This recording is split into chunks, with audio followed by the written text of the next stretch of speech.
What up, guys? Today we have the bolt carbine. I am jumping into absolute with the sniper, and it's been a long time since I did some blocking, and I really just wanted to basically run the close combat sniper with the bolt carbine that I am currently trying to level up. Right here is what I was working with after the operation. I mean, this perk setup is what I was using.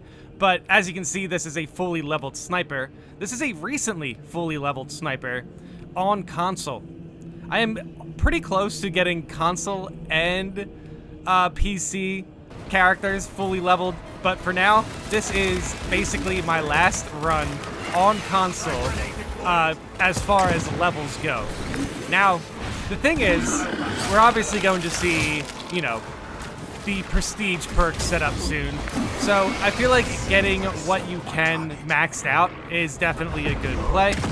And getting the bolt carbine maxed out for sniper, I definitely think is going to be useful. I am definitely excited to see the perk rework. And I think right now I have my sniper on console in a perfect position for it. Now, like I said, it's been a long time since I used blocking, and using blocking with sniper is always very, very fun. Shadow stab out of camo is definitely super useful. Now, I'm still trying to get better at it. I'm definitely better with fencing than I am with blocking, but blocking I definitely do enjoy. If I'm going for melee, and I'm definitely interested in close, basically close combat, definitely going with blocking is just super satisfying. And with sniper, it also helps with the survivability, since you can, get your armor back. And, sniper has no non-lethal gun strike armor perk, so blocking is actually a very viable option for sniper if you are considering survivability. And of course, camo is going to help res people, but for this Biovore, I was able to just, no camo. We have a Biovore and a Zoanthrope. This was definitely a bad start to this operation. And this operation does not get any easier. That was a bad dodge, but I do follow it up with a good dodge. And I have to reiterate dodges on Zoanthropes. I've been, since I've been playing Absolute a lot more recently, I've had a lot more practice with dodging Zoanthrope beams. Definitely getting close is the best bet. Get close position-wise, and even get close with your dodges, and the closer you are, I feel like the easier it is to trigger the perfect dodge, which is pretty interesting. I just think the easier it is because you see the beam come out, and it's just a lot easier to react to it that way. When I feel like the beam is traveling towards you, it definitely feels a bit harder to dodge because of, the hitbox on it. Now, these couple encounters that are coming up definitely go pretty poorly. They definitely go pretty poorly. I feel like I haven't used a lot of melee recently since the PPS. I've been trying out a lot of the, the new weapon perk reworks and stuff, so I've mainly been focusing on ranged combat. I'm definitely excited for the melee perk rework as well, but I feel like just getting a hang of blocking or parrying is definitely where you're going to find your, that's definitely where you're going to be the most effective, is when you are comfortable with the mechanics of blocking or parrying. Now, blocking, as you see with that combo right there, it is very easy to get to the point where you have max stats. And now we're getting jumped on by some extremists. Getting extremist spawn right here for this operation, I feel like is always just not very good. That means you hit like an early mob that was very dense. Hopefully you can hit extremists by the time, or at least their second extremist wave in Absolute by the time you get to the point where you are basically setting up the explosives. But unfortunately, we do hit extremists here in the run. And now, with blocking, I will say I'm a lot better with, luckily I have camo right there. With blocking, I'm a lot better with the Majoris because I do have a lot more practice with them. However, with Raveners, I'm still, definitely pretty good with blocking them.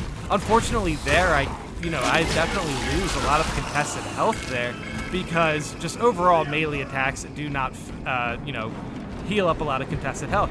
Even with that, I did like 2 attacks. I think, honestly, the blocking explosion, if anything, should give you a lot of contested health back, you would think. But unfortunately, it does not. So here I am, basically almost to half health. I do have a camo, so I do have some heals if I need it. And the Bolt Carbine SMG is also really good against gaunts. That's definitely where I feel like the weapon shines. It's honestly a pretty good weapon overall. It's just obviously not a good ranged weapon as far as, you know, long range. Now, right there, that was an unfortunate camo situation. What happened was I went for blocking on one of the gaunts, and unfortunately one of the bone swords ended up going directly at me and hitting me when basically I was animation locked. I definitely should have dodged. Unfortunately, I do make that mistake. That was a definite skill issue. However, here's the thing about skill issues. Sometimes they put you in positions that you have to play out of, so you can definitely redeem yourself. Now, this is still a wave of majors who are coming after me, and I don't have that many bullets. I pretty much just have the pistol here, and this is where I pretty much have to learn how to get good with blocking when it comes to multiple majors. And I feel like a lot of that is just due to patience. Block everything you can and then attack when you can, essentially. But yeah, definitely going down to like a lethal health was not where I wanted to be for this operation, especially with 2 extremist waves down and both of my teammates have mortal wounds. I honestly really enjoy fighting the Hive Tyrant, so going into this operation and not getting to the point where you can get to the Hive Tyrant is always pretty disappointing. But still, I gotta say, even with that mistake, I was still enjoying myself because using the blocking combat knife is just that much fun, especially with the Bolt Carbine SMG. And playing Sniper on console, you would think it would be kind of weird since I mostly played on PC, and it kind of is, but I feel like the Bolt Carbine is a good opportunity to practically learn how to aim. Right there, I roll into some unfortunate toxicity. I rolled into the toxic effect and did some damage to my health bar. I was, like, honestly, I did heal a little bit after the midpoint to this operation, like the bridge part. But here I do have a Guardian Relic. I do have a stim. That stim I picked up, I believe, a little bit after the bridge, maybe? Because as you can see here, my teammates are fully healed, but they still have mortal wounds. And yes, they did not want to pick up that stim. And regardless, I still, you know, picked up the stim, which is okay. There, I still take a lot of health damage. Like, dude, honestly, it's pretty ridiculous how shredded I was getting in this operation. I was playing very sloppy, essentially. I'm still getting used to console Sniper. I did level him up pretty fast as well. So consider that I basically went from 1 to 25 in a couple days, went straight into Absolute, and I'm now playing Sniper, a class I'm familiar with, but with a paddle when I'm used to mouse and keyboard. But still, I will say the Bolt Carbine definitely made it easy to get used to it. And yes, that was 3 Biobores. This whole room is just insane. And I'm basically just trying my best to stay alive. I still have the Guardian Relic if I need it. But luckily the Bolt Carbine takes out majors very, very fast. Here I'm getting used to when it comes to just trying to keep my distance with the Bolt Carbine. I'm just trying to basically get some burst fire into it. So I'm not too worried about, you know, basically getting too close to an enemy that I haven't really did any blocking practice against. I do think one of my teammates go down there, and what they, you know, I think they did end up using a Guardian Relic. This entire hallway is just not great. Like, this whole operation was just bad to worse. And here we just leave. I think there's maybe 1 or 2 Biobores that there just hanging out, and we wait for our teammate to respawn. We jump into the Hive Tyrant boss fight. The Bolt Carbine is obviously doing some great damage as far as some opening DPS there, and the Hive Tyrant is definitely a nice boss to go against if you're trying to get used to blocking. I think he's definitely worth it, but the combat knife base damage with blocking is very, very good. So overall, I'm definitely getting a bit better at Sniper on console, and I'm very excited to, at least at the end of this operation, to have a fully leveled Bolt Carbine to look forward to trying out. With the Marksman, I really do want to see what a full-powered Marksman Bolt Carbine is capable of. But yeah, luckily here I do get the camo. I do get the res. Our DPS as a team overall was very high, but obviously we don't have a, we don't have a bulwark. And yeah, we weren't really getting much healing. We didn't have very good sustainability. I mean, it's the sniper, the assault, and the vanguard classes. We're kind of just here to do a lot of damage and, figure it out later. Luckily, we do get the phase 1 down pretty reliably there. I do have a stim.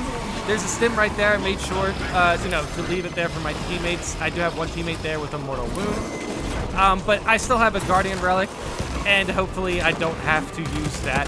There's definitely maybe a few times I've jumped into the Hive Tyrant fight with a Guardian Relic and I did not need it. But still here, giving the Guardian Relic to Sniper outside of Mortal Wounds is just genuinely pretty reliable because the Sniper can pick up people in camo. So as long as you have a way to heal your Mortal Wound, you should be okay just relying on Sniper to basically clutch up moments when it comes to, reses. Overall damage for Sniper is very good, but Sniper doesn't really have the... I feel like Sniper doesn't have that great of an area of effect damage capability like the Assault class. So dealing with, large mobs can sometimes be a hassle with Sniper. But the Bolt Carbine can kind of make that job a little bit easier. I think that is the weapon you should choose if you want to deal with mobs. Now here, I'm definitely going for a res. We do have a teammate who went down, so it's very important to stay alive here. I do get the catch here. I do have one stim, one Guardian Relic. We have a Hive Tyrant who's pretty close to being finished. And unfortunately, this fight felt very fast as far as going back and forth. And sometimes when it comes to the Hive Tyrant, just setting up melee attacks can be a bit of a pain. I think the Assault class gets the best. The Assault and the Bulwark get really good opportunities for melee against Hive Tyrant because the Assault class can just jump on the Hive Tyrant and the Bulwark class can use Banner to tank a lot of attacks. But still, luckily, the Bolt Carbine is a great weapon to use when you're on the move, and basically we're able to just circle around the Hive Tyrant, get a lot of damage, and the Guardian Relic comes in clutch to basically finish off the fight. Now here, my usefulness was very much seen with the revives. The range of the melee damage is definitely good. I do break 10,000 damage. But overall as a team, we definitely shared a lot of damage. And there it is, the level 25 Sniper on console. I am definitely excited about that, and also excited about the fully leveled Bolt Carbine.